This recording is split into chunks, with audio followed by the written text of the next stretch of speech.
আসসালামু আলাইকুম। চ্যানেলের কৃষি সংবাদে আমন্ত্রণ জানাচ্ছি আমি আনিকা জাহিন। এখনকার এই সংবাদ আয়োজন একই সঙ্গে চ্যানেলের ইউটিউব চ্যানেল এবং চ্যানেলের ওটিটি প্ল্যাটফর্ম আইস্ক্রিনে লাইভ স্ট্রিম হচ্ছে। সারা দেশেই শহরের বাসিন্দাদের অনেকেই ফিরিয়ে আনছেন কৃষি ও প্রকৃতির ছোঁয়া। এতে করে শহর থেকে হারিয়ে যাওয়া আদি প্রকৃতির কিছুটা স্বাদ গ্রহণের সুযোগ পাচ্ছেন নাগরিকরা। ছাদ জুড়ে প্রাণ আর ফসলের দারুণ সমন্বয় ঘটিয়ে ঢাকার মণিপুরি পাড়ার ইজাহারুল হক খান দীপু তেমনই এক দৃষ্টান্ত গড়েছেন। বিস্তারিত জানাচ্ছেন শাইখ সিরাজ। ঢাকা মণিপুরি পাড়ার এই ভবনটি ছিল এলাকার একটি আদি বসতভিটা। সময়ের চাহিদায় সেটিও এখন রূপ নিয়েছে সুবিশাল ৫তলা আবাসিক ভবনে। এই ভবনের ৪,০০০ বর্গফুট ছাদ জুড়ে সবুজের প্রতি ভালোবাসা থেকে কৃষি চর্চায় নেমেছেন ইজহারুল হক খান দীপু। ভাবলাম যে কি করা যায়, চারিদিক দিয়ে বাসা বাড়ি হয়ে গেছে, একটা গাছ নাই বাসায়, পাম গাছ, ফুলের গাছ খুব সব। ভাবলাম যে এখন তো ছাদে অনেকে টব রাখে, যেহেতু পিলারের বাড়ি, তো পিলারে বেড করে আমরা ওইভাবে করি। যেরকম জি, বৃক্ষ মেলার থেকে আস্তে আস্তে চারা সংগ্রহ করা, আনার, তারপরে সূর্যডিম, আম, শরীফা, পেয়ারা এনে পেনে বললাম। গাছগাছালির পাশাপাশি এই কৃষিক্ষেত্রটির অনন্য বৈশিষ্ট্য হচ্ছে এখানে চলছে শৌখিন কবুতর আর মুরগি লালন পালন। এটা ব্রাহ্মা মোরগ। ব্রাহ্মা, ওই যে ব্রাহ্মা গরু ওদেরই এটা ব্রাহ্মা মোরগ। হ্যাঁ, এটার বয়স কত? এটার বয়স চলতেছে আপনার 10 মাস। 10 মাসের একটা মোরগের সাইজ দেখেন। এটাও কি মাংসের জন্য? ব্রাহ্মা গরু যেমন প্রধানত মাংসের জন্য বাংলাদেশে সবাই শখ করে পালতে আছে। হ্যাঁ, কিন্তু একটা সময় তো এটা হয়ে যাবে মাংসের জন্য চলে যাবে। এটা কি যা? সিরাজি। আমাদের এখানে 5টা কালার আছে। আচ্ছা, ওইদিকে আছে জার্মান কপার। পরিবেশের ভারসাম্য রক্ষায় এই ভবন নির্মাণেও রাখা হয়েছে বিশেষ ভূমিকা। শহুরে জীবনে গৃহবন্দী হয়ে পড়ছে মানুষ, হারিয়ে যাচ্ছে ফল ফসল, কৃষিক্ষেত্র এগুলোর স্পর্শ থেকে। শহরে ছাদ কৃষি উদ্যোক্তারা তার কিছুটা হলেও ফিরিয়ে আনছেন শহরে। তাদেরই একজন ইজহারুল হক খান দীপু। তিনি ফসল এবং প্রাণীকুলের একটা মেলবন্ধন ঘটিয়েছেন তার এই ছাদে।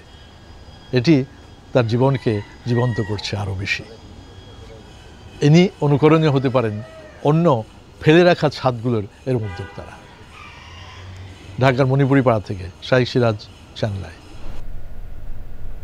দর্শক, এ নিয়ে বিস্তারিত প্রতিবেদন দেখবেন আগামীকাল বেলা ৩টা ৫ হৃদয়ে মাটি ও মানুষের ডাক অনুষ্ঠানে।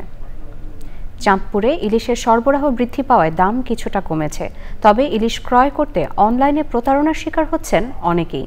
পাইকার, খুচরা ও অনলাইন ব্যবসায়ীরা বলছেন সস্তায় বিজ্ঞাপন দেখে সাধারণ ক্রেতার প্রতারিত হচ্ছেন। মোর্শেদ আলমের তথ্য ও ভিডিও চিত্রে রাজীব আহমেদের রিপোর্ট। চাঁদপুর শহরের বড় স্টেশন মাছঘাটে দেশের বিভিন্ন স্থান থেকে মাছ আসে। এরপর এই মাছ পাঠানো হয় জেলায় জেলায়। চাঁদপুরের ঐতিহ্যবাহী মাছঘাটে অন্য মাছের তুলনায় ইলিশের পরিমাণই বেশি। এখন মাছঘাটে পদ্মা মেঘনার ইলিশের সরবরাহ কিছুটা বৃদ্ধি পাওয়ায় ইলিশের দাম কমতে শুরু করেছে। চাঁদপুরের ইলিশ গত সপ্তাহে আমরা বিক্রি করছি 1 কেজি সাইজের মাছগুলো 2500 থেকে 2600 টাকা কেজি।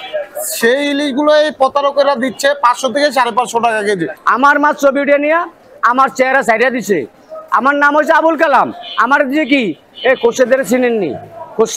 ফেসবুকে ইলিশের দাম কম বলে প্রচার করলেও ঘাটে এসে মাছের চড়া দাম দেখে ক্রয় না করে খালি হাতে ফিরে যাচ্ছেন ক্রেতারা।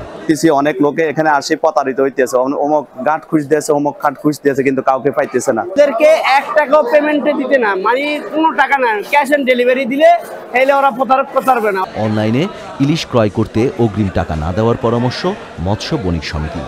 আগে যারা টাকা নেয় তারাই হইলো প্রতারক।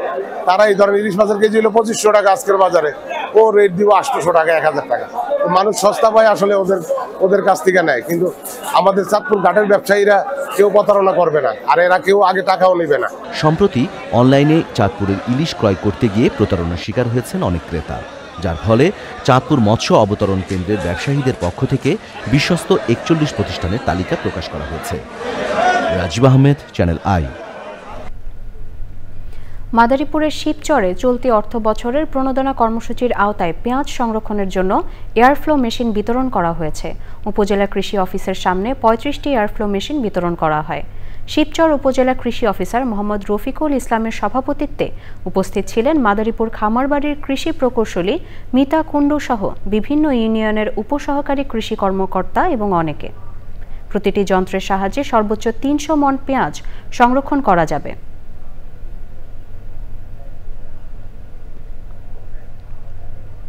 দর্শক, চ্যানেলের কৃষি সংবাদের আজকের আয়োজন এ পর্যন্তই। পরবর্তী সংবাদ আয়োজনের আমন্ত্রণ জানিয়ে শেষ করছি।